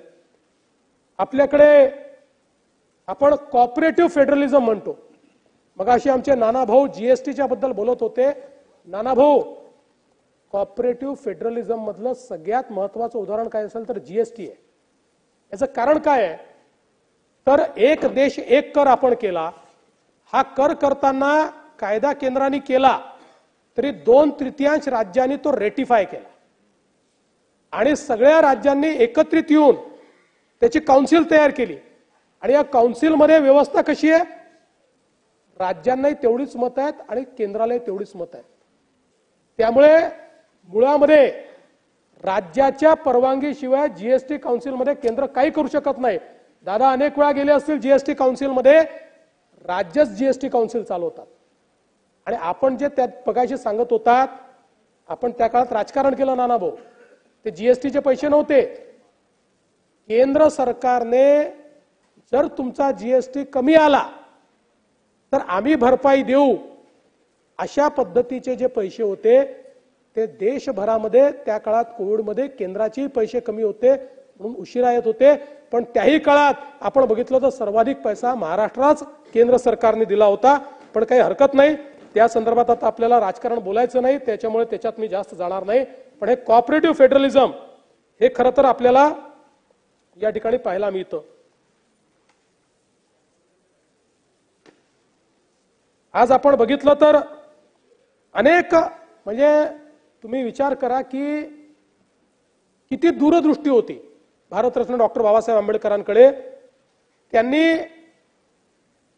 हे लक्षात आलं की उद्याच्या काळामध्ये केंद्रात वेगळं सरकार असणार आहे, राज्यात वेगळं सरकार असणार आहे, मग देशाच्या करांचं डिस्ट्रीब्युशन कसं होईल. या संदर्भात कुठल्याही फेडरल स्ट्रक्चरमध्ये करांचं डिस्ट्रीब्युशन जर चुकीच्या पद्धतीनं झालं तर ते फेडरेशन डिसइंटिग्रेट होतं. हे लक्षात घेऊन त्यांनी संविधानामध्ये फायनान्स कमिशनची व्यवस्था उभी केली आणि सांगितलं देशाचं फायनान्स कमिशन दरवेळेस तयार होईल. ते फायनान्स कमिशन राष्ट्रपती तयार करतील. ते फायनान्स कमिशन देशामध्ये येणारा जेवढा महसूल आहे त्या महसुलाचं वितरण कसं करायचं याचा फॉर्म्युला तयार करेल. त्या फॉर्म्युल्यानुसार या ठिकाणी महसुलाचं वितरण करण्यात येईल. आणि म्हणून कुठलंही केंद्र सरकार त्या ठिकाणी हे भाजपचं राज्य आहे, हे काँग्रेसचं राज्य आहे, हे द्रमुकचं राज्य आहे, अशा प्रकारचा भेदभाव करू शकत नाही. ही व्यवस्था डॉक्टर बाबासाहेब आंबेडकरांनी त्याच ठिकाणी केली. आणि एवढंच नाही तर या संविधानामध्ये फायनान्शियल मॅनेजमेंटच्या संदर्भात इतक्या चांगल्या तरतुदी केलेल्या आहेत. आज आपण FRBM ऍक्ट म्हणतो. हा FRBM ऍक्ट जो आपण तयार केलेला आहे या संविधानाची देण आहे. या संविधानाने आपल्यावर ही जबाबदारी टाकली. खरं म्हणजे 50 वर्षापूर्वी आपण FRBM ऍक्ट करायला पाहिजे होता, जो काही वर्षापूर्वी आपण केला. हा FRBM ऍक्ट या संविधानातनं या ठिकाणी बाहेर निघालेला आहे की ज्याने आपली कर्जाची मर्यादा किती असली पाहिजे, फायनान्शियल मॅनेजमेंट कसं केलं पाहिजे, कुठल्याही परिस्थितीमध्ये राज्य दिवाळखोरीकडे जाणार नाही याचाही विचार 50 वर्षापूर्वी किंवा 75 वर्षापूर्वी भारतरत्न डॉक्टर बाबासाहेब आंबेडकरांनी या ठिकाणी केला. आणि सगळ्यात महत्वाचं की त्यांनी हे सांगितलं की आमचं फेडरेशन कसं आहे, तर एक मध्ये इमारत आहे आणि त्या इमारतीच्या आजूबाजूला इमारती आहेत. या सगळ्या इमारती एकमेकाशी जोडलेल्या आहेत. मधली इमारत हे केंद्र सरकार आहे, बाजूच्या इमारती या राज्य सरकार आहेत. आणि म्हणून जर देश एकसंघ ठेवायचा असेल तर या देशामध्ये एक नागरी सेवा असली पाहिजे. आणि म्हणून त्यांनी या ठिकाणी one nation one service Akhil Bharatiya सेवेची व्यवस्था तयार केली की ज्याच्यामध्ये सगळ्या राज्यांमध्ये अखिल भारतीय सेवेचे अधिकारी त्या ठिकाणी असतात. आणि म्हणून संविधानाचं पालन करण्याकरता एखादं राज्य हे म्हणू शकत नाही की आम्हाला मान्य नाही, कारण सगळ्या सेवा अखिल भारतीय आहे. आपल्या जी कार्यपालिका आहे त्या कार्यपालिकेची जी वहन करणारी व्यवस्था उभी केली आहे ती अखिल भारतीय सेवेतनं त्या ठिकाणी उभी केलेली आहे. याच्यामध्ये निवडणुकांच्या संदर्भातही अतिशय चांगल्या तरतुदी केलेल्या आहेत. त्यामुळे निवडणूक आयोगावर आपण वारंवार ज्यावेळी आरोप करतो त्यावेळी यातल्या तरतुदी जर नीट बघितल्या तर मला असं वाटतं की आपल्याला त्याचा फायदा होईल. आणीबाणीची तरतूद देखील त्याच्यामध्ये आहेच, त्या संदर्भात पुढे मी बोलेन. आणि एकूण 12 अनुसूची याच्यामध्ये आहेत. या 12 अनुसूचीमध्ये काही महत्वाच्या अनुसूची कुठल्या आहेत तर तिसरी अनुसूची जी आहे, आपण जी संविधानाची शपथ घेतो ती आपली संविधानाची शपथ या तिसऱ्या अनुसूचीप्रमाणे घेतो. 7वी जी अनुसूची आहे या 7व्या अनुसूचीने पॉवर ठरवून दिली आहे. केंद्राचे कुठले अधिकार आहेत, राज्याचे कुठले अधिकार आहेत आणि समवर्ती सूची म्हणजे ज्याच्यामध्ये राज्यालाही अधिकार आणि केंद्रालाही अधिकार आहेत. जिथे केंद्राचे अधिकार क्षेत्र आहे तिथले कायदे हे केवळ केंद्र सरकार बनवू शकतं. जे अधिकार राज्याचे आहेत तिथे केवळ राज्य सरकार कायदा बनवू शकतं. हा 2/3 राज्यांनी मिळून केंद्राला विनंती केली की आमच्याकरता कायदा करा, तरच केंद्र कायदा करू शकतं, नाहीतर केंद्र तिथे काही करू शकत नाही. आणि समवर्ती सूची जी आहे या संदर्भातले कायदे केंद्र सरकारही करू शकतं, राज्य सरकारही करू शकतं. पण ज्यावेळेस केंद्र सरकार कायदा करेल त्यावेळी मग राज्य सरकारच्या कायद्यापेक्षा केंद्राचा कायदा हा वरचा मानला जाईल, अशा प्रकारची व्यवस्था केली. 8वी अनुसूची ही भाषेच्या संदर्भात आहे. सर्व आपल्या ज्या भाषा आहेत आणि आपल्या देशामध्ये हिंदी जरी संपर्क भाषा असली तरीही संविधानाने सगळ्या प्रादेशिक भाषांना तेवढाच राष्ट्रीय भाषांचा दर्जा दिलेला आहे आणि म्हणून सगळ्या भाषा महत्त्वाच्या आहेत. आणि त्या संदर्भातलं देखील डॉक्टर बाबासाहेब आंबेडकरांचं भाषण अतिशय सुंदर आहे, जे आपण निश्चितपणे या ठिकाणी वाचलं पाहिजे. 9वी जी अनुसूची आहे या 9व्या अनुसूचीमध्ये त्यावेळी जे कायदे 9व्या अनुसूचीमध्ये जातील त्या कायद्यांचं ज्युडिशियल रिव्ह्यू होणार नाही अशा प्रकारची 9वी अनुसूची आहे. पण त्यानंतर कोर्टाने अर्थात हे सांगितलं की जिथे फंडामेंटल राईटचा इश्यू असेल तिथे 9व्या अनुसूचीतल्या कायद्यांचा देखील आम्ही रिव्ह्यू हा करू शकू. आता आपल्या संविधानाने काही मूलभूत तत्व आपल्याला दिली आणि त्यातलं सगळ्यात महत्त्वाचं आहे की कुठलाही भेद याच्यामध्ये नाही आहे. आणि म्हणूनच अतिशय प्रगत राष्ट्रांमध्येही महिलांना किंवा तिथल्या जे ब्लॅक्स आहेत किंवा ज्यांना त्याकाळी दुर्दैवाने निग्रो म्हटलं अशा लोकांना मतदानाकरता संघर्ष करावा लागला. इंग्लंडमध्ये संघर्ष करावा लागला. पण भारतरत्न डॉक्टर बाबासाहेब आंबेडकरांनी पहिल्या दिवशीपासनं प्रत्येकाला मताचा एक अधिकार दिला आणि आपल्याला सांगितलं की राजा हा राणीच्या पोटातून पैदा होणार नाही, तो मताच्या पेटीतून पैदा होईल आणि प्रत्येकाला एका मताचा अधिकार असेल. हे भारतरत्न डॉक्टर बाबासाहेब आंबेडकरांनी आपल्याला सांगितलं. खरं म्हणजे आपल्याला माहिती आहे अमेरिकेतही अशा प्रकारचा भेदभाव होता. रशियाचं संविधान तयार झालं तेव्हाही विशिष्ट व्यक्तींना मतदानाचा अधिकार होता. पण भारतीय संविधानाने मात्र आपल्याला हा अधिकार पहिल्या दिवशीपासून या ठिकाणी दिला. आणि सगळ्यात महत्त्वाचं या संविधानाचं काही असेल तर शिकागो विद्यापीठातील एक अभ्यासक आहेत, त्यांनी प्रोफेसर टॉम जिन्सबर्ग यांनी संविधानावर अनेक पुस्तकं लिहिली आहेत. 1789 साली अमेरिकेचं संविधान बनलं. त्यानंतर एकूण बनलेल्या 190 संविधानाचा अभ्यास हा प्रोफेसर टॉम जिन्सबर्ग यांनी केलेला आहे. आणि ते असं म्हणतात, जेव्हा त्यांनी पुस्तक लिहिलं होतं त्यावेळेस त्यांनी म्हटलंय अमेरिकेच्या संविधानाला 200 पेक्षा जास्त वर्ष झाली. त्यांना असं आढळलं की अमेरिका आणि भारत ही दोनच संविधानं अशी आहेत की त्याच्या व्यतिरिक्त सरासरी प्रत्येक संविधानाचं आयुष्य हे फक्त 17 वर्ष राहिलेलं आहे. 17 वर्ष, ओन्ली 17 इयर्स. त्यानंतर ते पूर्ण बदललंय. फक्त अमेरिकेचं आणि भारताचं हे दोनच संविधान अशी आहेत की ज्या इकडे त्यांनी 200 पेक्षा जास्त वर्ष पूर्ण केले आणि आम्ही 75 पेक्षा जास्त वर्ष पूर्ण केले. आणि म्हणून तसं अनेकांनी सांगितलं आपल्या आजूबाजूच्या देशांमध्ये संविधान उरलं नाही, तिथे लोकशाही उरली नाही, पण भारताला एक असं संविधान मिळालं की 75 वर्ष झाली तरी ते पुण्य पुरातन, नित्य नूतन, चिर तरुण आणि तेवढंच प्रगल्भ अशा प्रकारचं संविधान ते आपल्याला मिळालेलं आहे. खरं म्हणजे या संविधानावर संकट नाही आली का? या संविधानावर अनेक संकट आली. आज जे संविधान बचावचा नारा देतात ना नाना भाऊ, संविधान कोणी काही करूच शकत नाही. पण संविधान बचावचा नारा देण्याची वेळ कधी आली होती ते तुम्हाला मी सांगणार आहे. मुळामध्ये 1967 मध्ये एक सुप्रीम कोर्टामध्ये Golaknath versus state of Punjab नावाची केस झाली आणि या केसमध्ये सर्वोच्च न्यायालयाने एक निर्णय दिला आणि त्या निर्णयामध्ये त्यांनी सांगितलं की संविधान संशोधन करण्याचे सरकारचे अधिकार अनिर्बद्ध नाहीत, त्याच्यावर निर्बंध आहेत. त्यामुळे संविधान संशोधन अनिर्बद्ध पद्धतीने सरकारला करता येणार नाही, संसदेला करता येणार नाही. तर संसदेवरही अशा प्रकारचे अमेंडमेंट करताना त्या ठिकाणी काही गोष्टी त्यांना करता येणार नाहीत. विशेषतः त्यात उल्लेख करत असताना त्यांनी सांगितलं मूलभूत हक्क या केसमध्ये सरकारच्या अमेंडमेंटमुळे मूलभूत हक्कावर गदा आलेली आहे आणि म्हणून तो कायदा त्या ठिकाणी रद्दबादल करत सरकारवर निर्बंध घातले. हे निर्बंध आल्याबरोबर स्वर्गीय श्रीमती इंदिराजींचं सरकार होतं.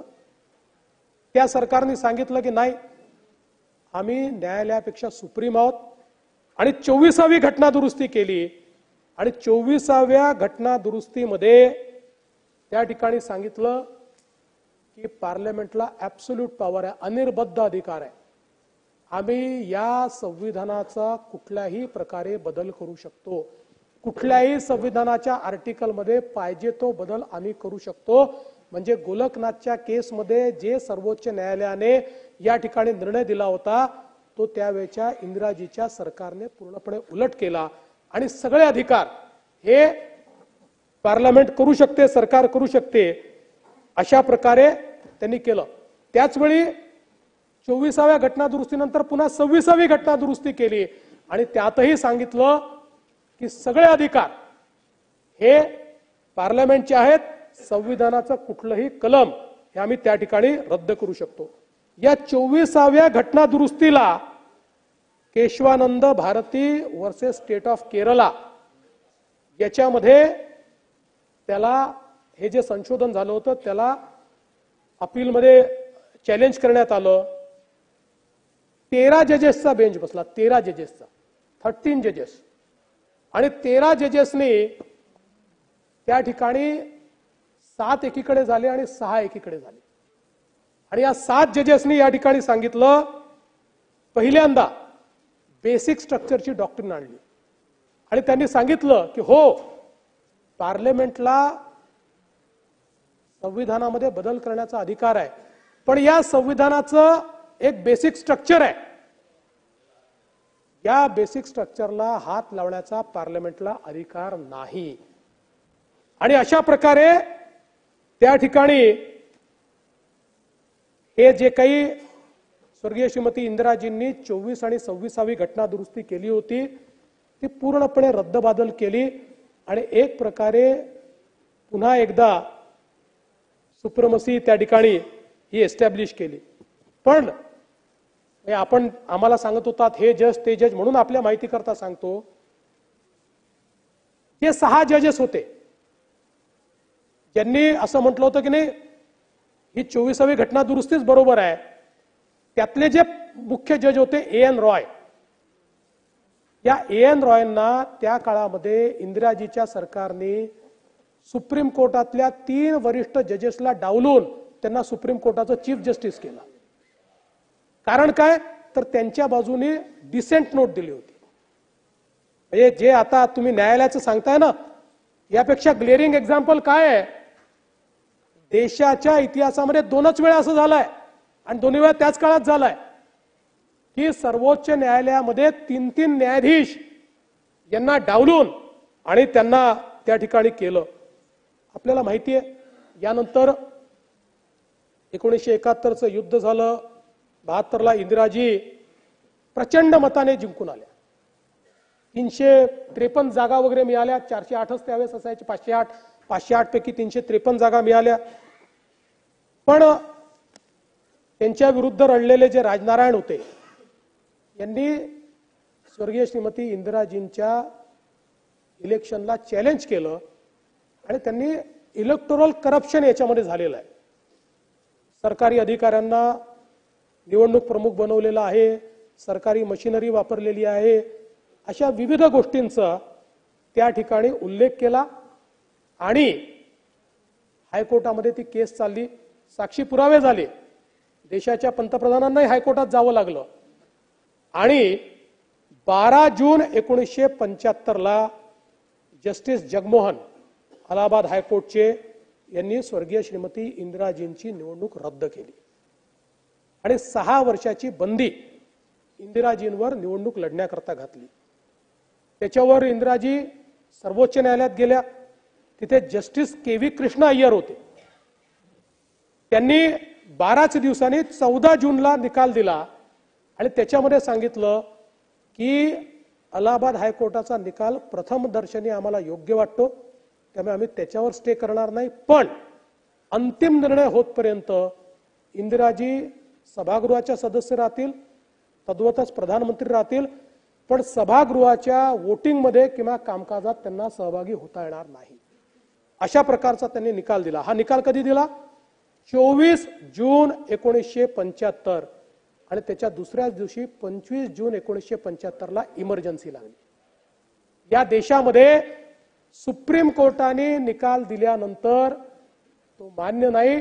या देशामध्ये इमर्जन्सी लागली आणि 1971 मध्ये युद्धाच्या काळामध्ये मिसाचा ऍक्ट तयार केला होता, maintenance of internal security act.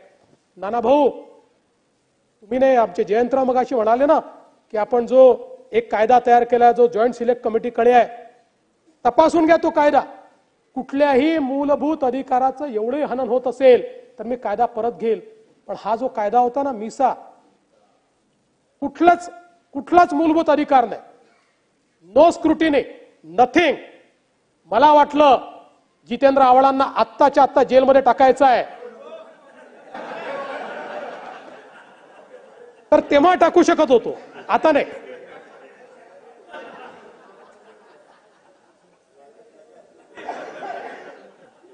आणि ही इमर्जन्सी लागल्यानंतर आपण संविधान बचाव म्हणता. काय झालं होतं? मूलभूत अधिकार कायद्याने डॉक्टर बाबासाहेब आंबेडकर म्हणतात मला सगळ्यात जास्त प्रिय मूलभूत अधिकार आहे, ते मूलभूत अधिकार सस्पेंड केले, अभिव्यक्तीचं स्वातंत्र्य समाप्त केलं, माध्यमांवर सेन्सरशिप, पेपर काढायचा असेल तर कमिटीकडे जाऊन पेपर त्या ठिकाणी दाखवावा लागायचा तर पेपर काढता यायचा, एक पुस्तक लिहायचं असेल तर त्या ठिकाणी सेन्सर बोर्ड तयार झालं होतं. अशा प्रकारची व्यवस्था आणि राज्य कायद्याने नाही हुकुमाने चालेल अशा प्रकारची व्यवस्था ही त्या ठिकाणी तयार झाली होती. किशोर कुमारांवर त्या ठिकाणी गाण्यावर बंदी टाकली होती. किशोर कुमारांनी फक्त इमर्जन्सी योग्य नाही म्हटलं तर किशोर कुमारांना त्या आकाशवाणीवर बंदी टाकली आणि त्यांचे गाणे वाजवणे बंद केले होते. त्याच्यात तर एवढे एक्सेसेस आहेत, म्हणजे खरं तर ही ती जागा नाही सांगण्याची, पण जॉर्ज फर्नांडिस यांच्या परिवाराशी त्या काळामध्ये जे काही झालेलं आहे, आजही मी सांगितलं तर माझ्या डोळ्यात पाणी येतं आणि माझ्या अंगावर काटे त्या ठिकाणी उभे राहतात. ही त्यावेळची अवस्था होती. 1 लाख पेक्षा जास्त विरोधी पक्षाच्या लोकांना जेलमध्ये टाकलं होतं. हे तुम्ही ईडी आणि काय काय सांगता, 1 लाख पेक्षा जास्त. माझे वडील 2 वर्ष जेलमध्ये होते, आमच्या काकू शोभाताई 2 वर्ष जेलमध्ये होत्या. अनेक परिवार इथले असे आहेत की जे जेलमध्ये होते. पुणकर साहेब आमचे जेलमध्ये होते. 2-2 वर्ष त्या ठिकाणी केवळ मिसा लावून टाकला. काय तुमचा अपराध काय सांगायला कोणी तयार नाही, तुम्ही केलं काय कोणी सांगायला तयार नाही. केवळ तुम्ही विरोधी पक्षाचे सदस्य आहे म्हणून या देशामध्ये बाबासाहेबांचं संविधान गोठवून त्या ठिकाणी अख्खं अपोजिशन जेलमध्ये टाकण्याचं काम केलं होतं. त्याच वेळी खरं म्हणजे सुरेश भटांनी म्हटलं, उभा देश झाला आता एक बंदी शाळा, इथे देवकीचा पान्हा दुधाने जळाला, कसे पुण्य दुर्दैवी अरे कसे पाप भाग्यशाली, अरे पुन्हा एकदा आयुष्याच्या पेटवा मशाली.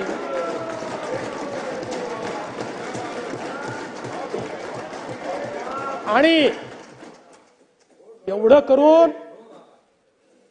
करून थांबलो नाही आपण. 42वी घटना दुरुस्ती केली. 42वी घटना दुरुस्ती. त्या 42व्या घटना दुरुस्तीला काय म्हणतात माहितीये? Mini constitution. या 42व्या घटना दुरुस्तीने भारतरत्न डॉक्टर बाबासाहेब आंबेडकरांच्या संविधानामध्ये 99 बदल केले एका झटक्यात. 99. आणि त्यातला सगळ्यात महत्वाचा बदल काय होता माहितीये? सगळ्यात महत्वाचा बदल हा होता की देशाचे पंतप्रधान आणि लोकसभेचे अध्यक्ष हे न्यायालयाच्या कक्षात येणार नाहीत आणि रेट्रोस्पेक्टिव्हली जाऊन, त्या दिवशी नाही, रेट्रोस्पेक्टिव्हली जाऊन त्यांच्या निवडणुका न्यायालयाच्या कक्षेच्या बाहेर काढल्या आणि हा जो सुप्रीम कोर्टाने दिलेला निकाल होता इंदिराजींच्या विरुद्ध तो निरस्त करण्याचं काम केलं. आणि एवढंच नाही तर याच्यामध्ये डॉक्टर बाबासाहेब आंबेडकरांनी जेव्हा संविधान लिहिलं तेव्हा संविधानाच्या उद्देशिकेमध्ये भारत सार्वभौम लोकतांत्रिक गणराज्यच होता. त्याच्यामध्ये समाजवादी आणि धर्मनिरपेक्ष हे इमर्जन्सीच्या काळामध्ये स्वर्गीय श्रीमती इंदिराजींनी टाकलं. हे शब्द हे भारतरत्न डॉक्टर बाबासाहेब आंबेडकरांचे नाहीत, त्या मूळ संविधानात नाहीत. कारण बाबासाहेबांना हे माहिती होतं की या देशाचा मूळ आत्माच धर्मनिरपेक्ष आहे. या देशामध्ये कधीही या देशाच्या लोकांनी, विशेषतः इथे राहणाऱ्या बहुसंख्य समाजाने, हिंदू समाजाने, भारतीय समाजाने जगावर कधीही तलवारीच्या जोरावर विजय मिळवण्याचा प्रयत्न केला नाही. जगाने ज्यांना बहिष्कृत केलं, परिष्कृत केलं, त्या सगळ्यांना या भारताने आपल्याकडे सामावून घेतलं आणि त्यांना या भारताचा हिस्सा केलं आणि म्हणून ते टाकलं नव्हतं. पण त्याच्यामध्ये हा बदल त्या ठिकाणी करण्यात आला. आणि सगळ्यात महत्वाचं, तुम्ही म्हणता केंद्राने पैसे दिले नाहीत, काय केलं माहितीये? या ठिकाणी स्टेट लिस्ट मधले विषय, अनेक महत्वाचे विषय, म्हणजे काही विषय मी सांगतो, शिक्षण, वने, वजनमाप, वन्य प्राणी, पक्षी संवर्धन, न्याय व्यवस्था, हे जे सगळे स्टेट लिस्ट मधले विषय होते हे सगळे सेंट्रल लिस्ट मध्ये घेतले. म्हणजे बाबासाहेब आंबेडकरांनी राज्यांना दिलेले सगळे अधिकार हे कॉन्सन्ट्रेट, हे केंद्रामध्ये करण्याचं काम या 42व्या घटना दुरुस्तीने केलं. आणि त्यासोबत एक अजून महत्वाची दुरुस्ती या ठिकाणी केली की केंद्र सरकार, केंद्राचे पोलीस कुठल्याही राज्यामध्ये त्या राज्याच्या परवानगी शिवाय डिप्लॉय करू शकतील. म्हणजे एक प्रकारे राज्यांवर कब्जा आज नाही करू शकत. जर मी म्हटलं की माझ्या इथे सीबीआय नाही येणार तर नाही येऊ शकत. सीबीआयला ज्युरिस्डिक्शन नाहीये, राज्यांनी मान्य केल्याशिवाय ज्युरिस्डिक्शन नाहीये. केंद्रातल्या कुठल्याही केंद्रीय रिझर्व्ह पोलीस बलाला येता येत नाही, राज्याच्या परवानगीशिवाय येता येत नाही. पण या 42व्या घटना दुरुस्तीने ही व्यवस्था उभी केली की त्या ठिकाणी कोणीही राज्यामध्ये, त्या ठिकाणी कुठल्याही राज्यात जाऊन कब्जा करता येईल अशी व्यवस्था उभी केली. आणि सगळ्यात महत्वाचं, आपल्याला माहिती आहे की राष्ट्रपती किंवा राज्यपालांना काही अधिकार आहे. आपण घेतलेला एखादा निर्णय ते आपल्याला परत पाठवू शकतात, रिकन्सिडरेशन करा म्हणू शकतात. एखादा निर्णय, काही निर्णय तर ते रद्दबादल देखील करू शकतात.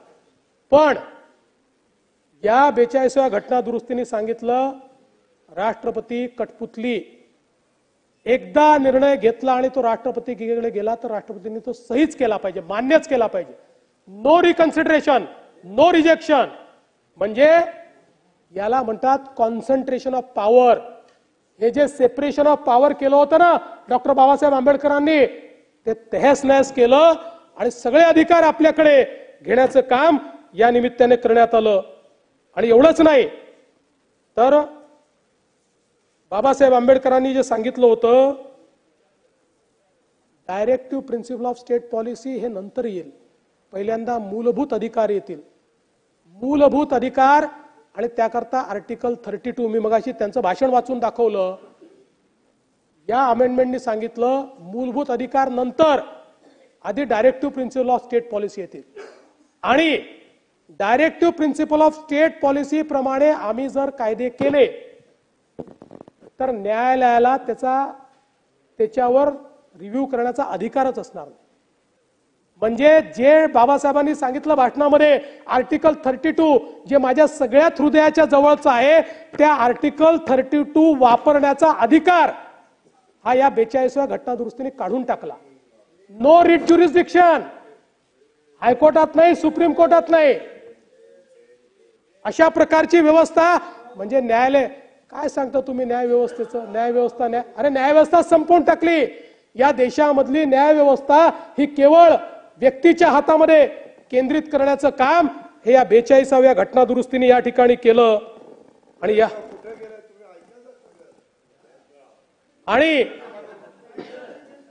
मग 3 नवीन directive principle of state policy तयार केले आणि ते करण्यामागचं कारण असं होतं की त्या 3 मुळे सगळ्या विषयांमध्ये केंद्र सरकारला कायदा करायचा अधिकार मिळाला आणि तो कायदा केल्यानंतर तो कायदा न्यायालयाच्या कक्षेच्या बाहेर गेला. हे या 42व्या घटना दुरुस्तीने केलं.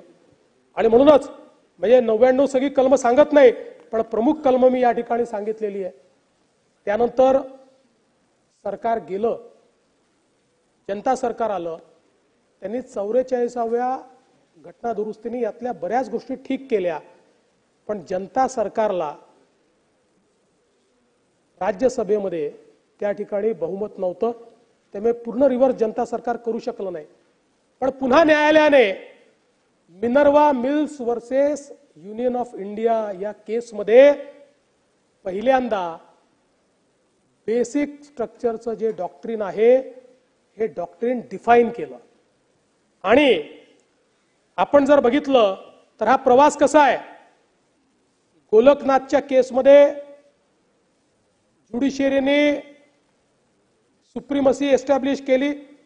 ती ज्युडिशियरीची सुप्रीमसी पार्लमेंटनी म्हणजे स्वर्गीय श्रीमती इंदिराजींनी 24व्या घटना दुरुस्तीने निरस्त केली. पुन्हा केशवानंद भारतीमध्ये त्या ठिकाणी ज्युडिशियरीने आपली सुप्रीमसी सांगितली. 42व्या घटना दुरुस्तीने पुन्हा ती ज्युडिशियरीची सुप्रीमसी संपवली आणि पार्लमेंटची सुप्रीमसी सांगितली.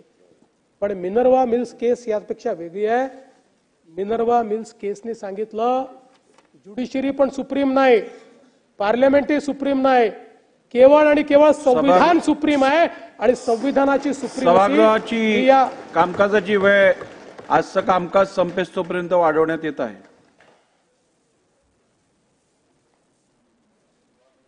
सुप्रीमसी ऑफ संविधान कॉन्स्टिट्यूशन एस्टॅब्लिश केली आणि त्याच्यामध्ये बेसिक स्ट्रक्चरचं डॉक्ट्रिन आलं.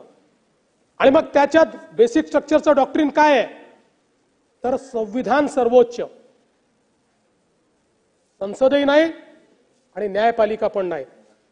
भारताची एकता व एकात्मता याच्या विरोधात कुठला कायदा करता येणार नाही, न्याय निर्णय देता येणार नाही. लोकशाही आणि संघराज्य पद्धतीचे सरकार हा आत्मा आहे, याच्यामध्ये अमेंडमेंट करता येणार नाही. फेडरल कॅरेक्टर जे आहे कॉन्स्टिट्यूशनचं हे बदलता येणार नाही. संविधानाची धर्मनिरपेक्षता बदलता येणार नाही. सेपरेशन ऑफ पॉवर हे बदलता येणार नाही. व्यक्तिगत आणि मूलभूत स्वातंत्र्य हे बदलता येणार नाही. कायद्यानेच राज्य करावं लागेल, ऑर्डरने नाही, हे बदलता येणार नाही. ज्युडिशियल रिव्ह्यूचा पॉवर हा संवैधानिक पॉवर आहे, त्यामुळे एखाद्या कायद्याचा ज्युडिशियल रिव्ह्यू होणार नाही असं जे 42व्या घटना दुरुस्तीने हे करता येणार नाही. हे बेसिक स्ट्रक्चर मध्ये आलं.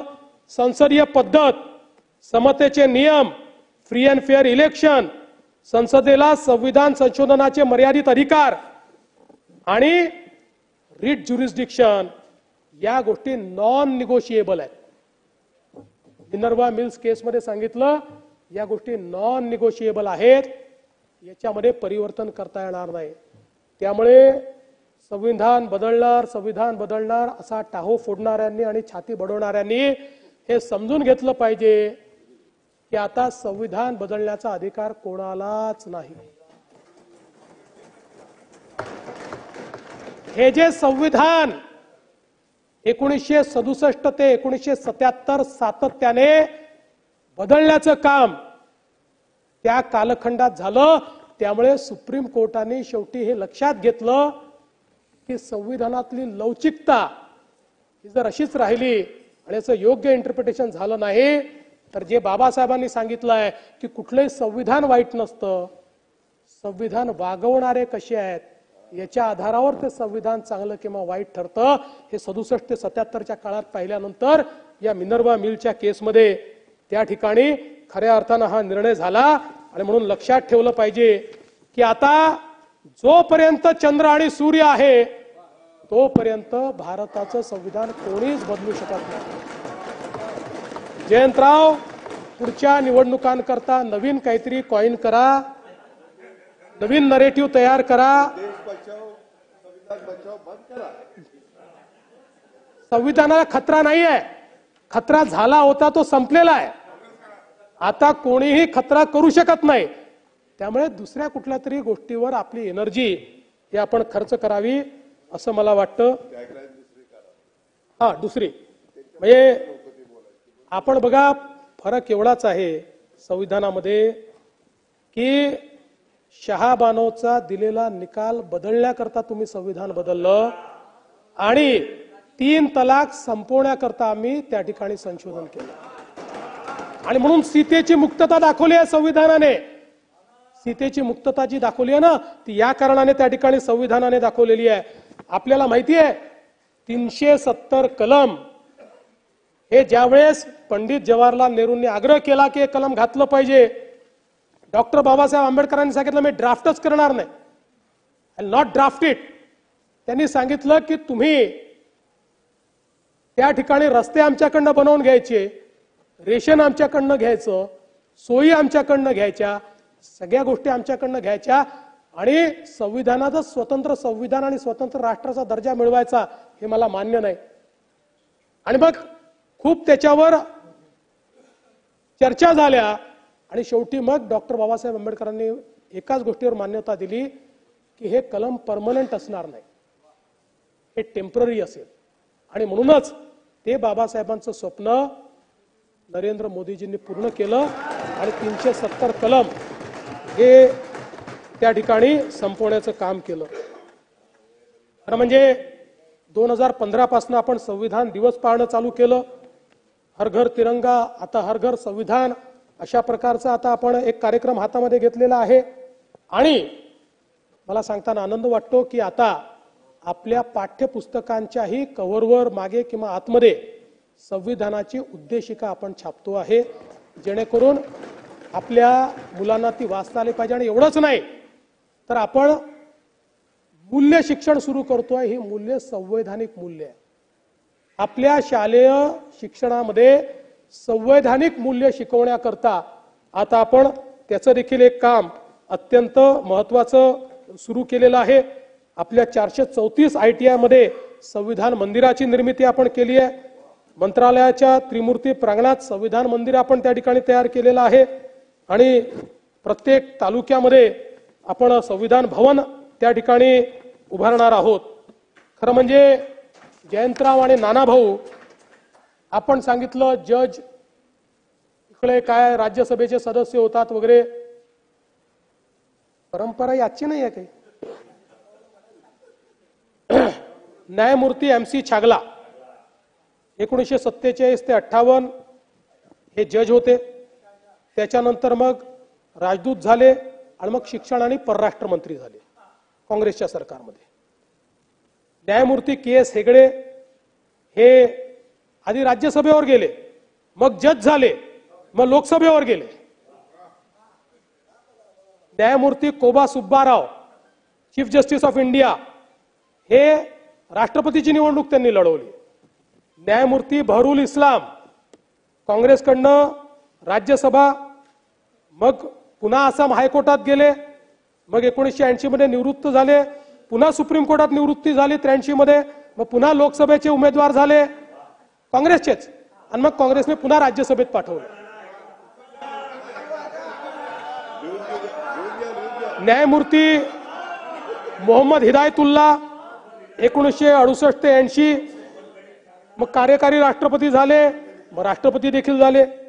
न्यायमूर्ती रंगनाथ मिश्रा ओरिसा हायकोर्टचे जज होते, नंतर काँग्रेसकडनं राज्यसभेमध्ये गेले.